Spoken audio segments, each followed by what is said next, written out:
Hello students, आज हम आपको विलियन चैप्टर से वासुदेव अवनमन और आपका वासुदेव का अपेक्षिक अवनमन, राउल्ट का नियम, ये सब इस वीडियो में आपको बताएंगे और अच्छे से समझाएंगे।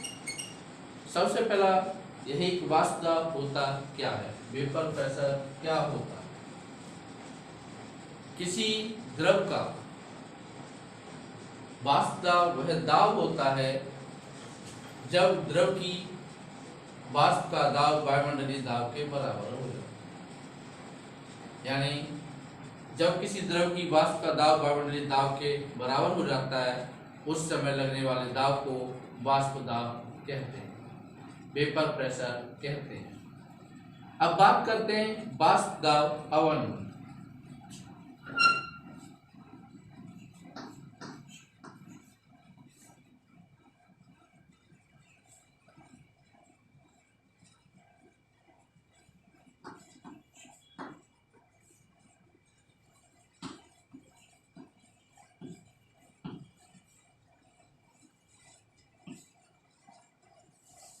वाष्प दाब अवनमन, जब किसी विलायक में अवाष्पीय विलेय को घोला जाता है तो जो विलयन का वाष्प दाब होता है वो विलायक के वाष्प दाब से कम हो जाता है। विलयन का जो वाष्प दाब होता है वो विलायक के वाष्प दाब से कम हो जाता है।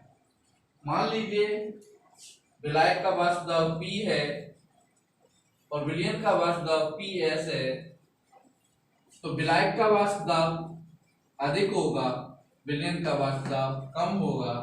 इस कमी को वाष्प दाब अवनमन कहते हैं। यानी विलायक का वाष्प दाब और किसी विलायक में अवाष्पीय विलेय को घोलने पर प्राप्त विलयन के वाष्प दाब, तो विलायक के वाष्प दाब से विलयन के वाष्प दाब कम होता है। इस कमी को वाष्प दाब अवनमन कहते हैं। फिर वर्ड आता है वाष्प दाब का आपेक्षिक अवनमन।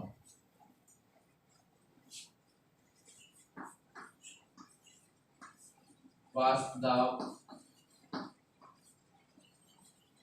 का आपेक्षिक अवनमन।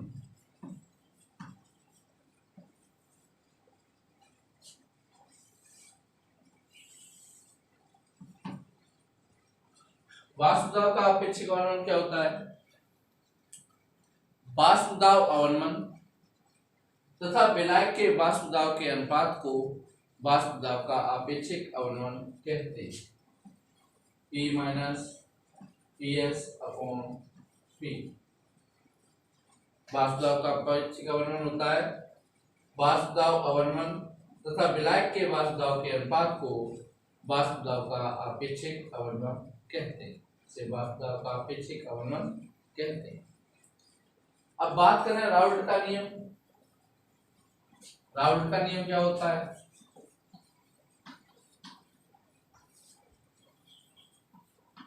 का नियम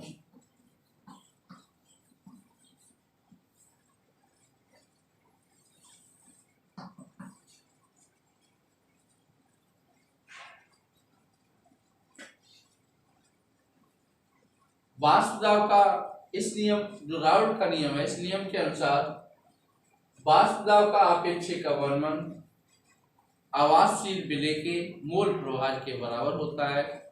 इसे राउल्ट का नियम कहते हैं। इसे राउल्ट का नियम कहते हैं। यानी वाष्प दाब का आपेक्षिक अवनमन अवाष्पशील विलेय के मोल प्रवाह के बराबर होता है।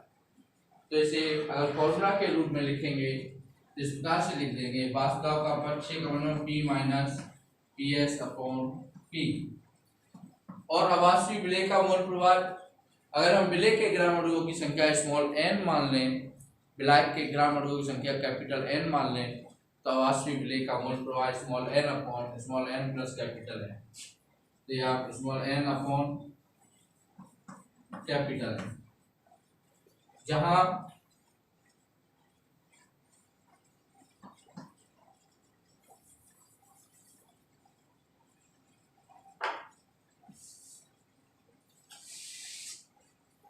जहां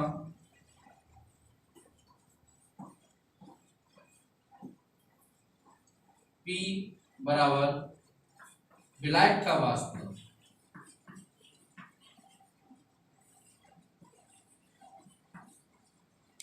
विलायक का वास्तव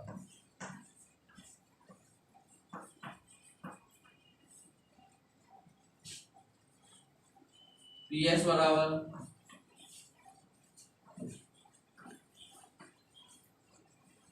विलयन का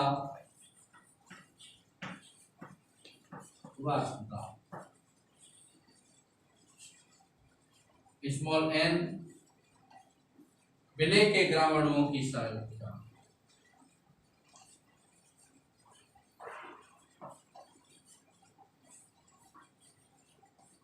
के ग्राम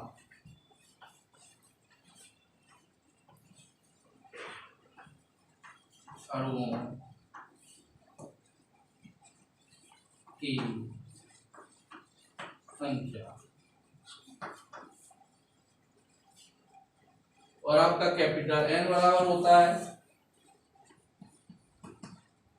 विलायक के ग्राम अणुओं की संख्या,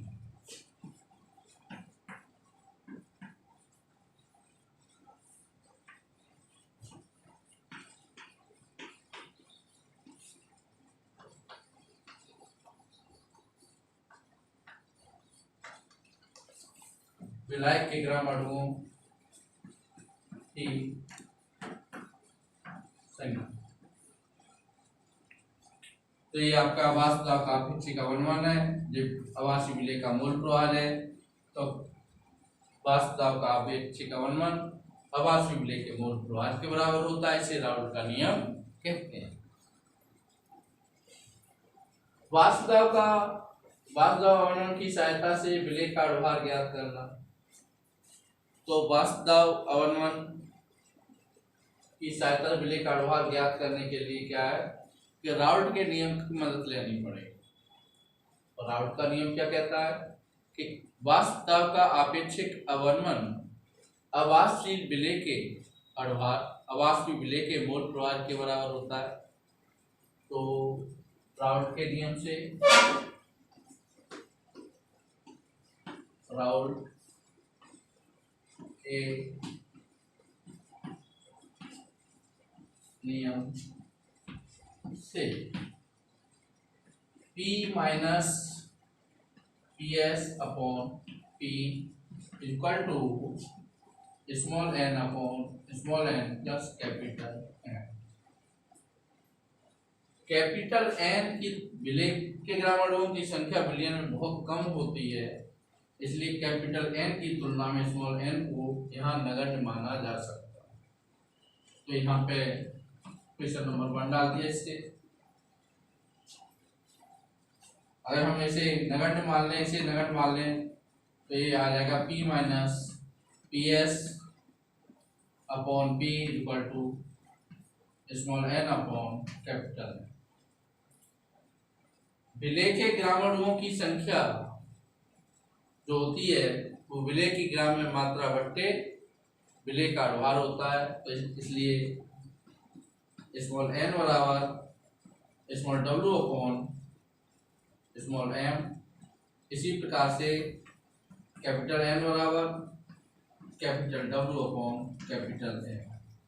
अगर हम विलय के ग्राम अणुओं की संख्या निकालेंगे तो विलय की ग्राम में मात्रा को उसके व्यवहार से भाग दे देंगे तो विलय के ग्राम अणुओं की संख्या निकल आएगी।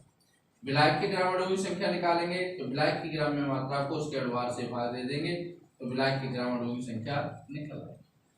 तो ये हमारी इन वैल्यू को यहाँ पुट कर दें। P minus PS upon P equal to small w upon small m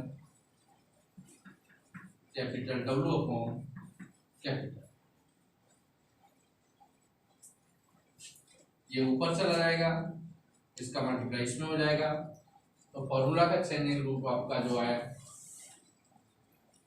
P minus PS upon P equal to small w multiply capital M upon small m multiply capital W।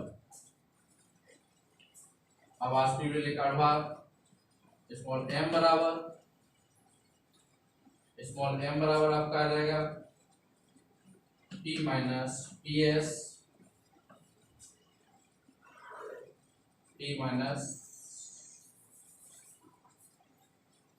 Small m बराबर आपका आ जाएगा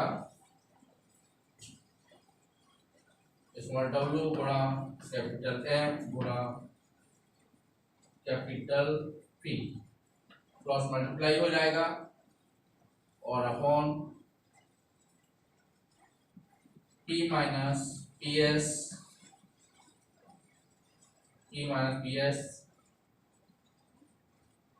multiply capital. इस प्रकार से इस formula से अब वास्तविक विलेय का अनुभाग ज्ञात कर सकते हैं, जहां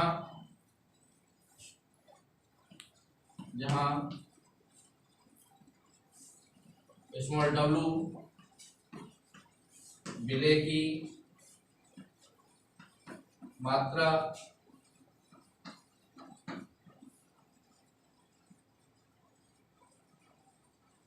स्मॉल m विलेय का अनुभाग,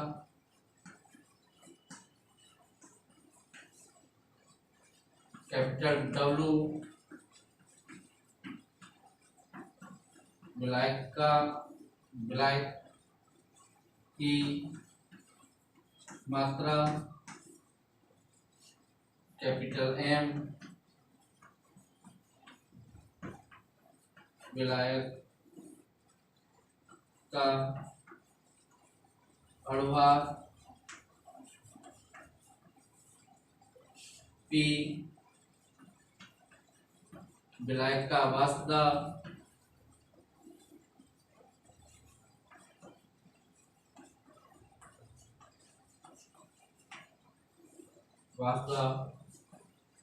PS विलयन का वास्तुता। इस प्रकार से वास्तविक विलेय का अनुभाग ज्ञात कर सकते हैं।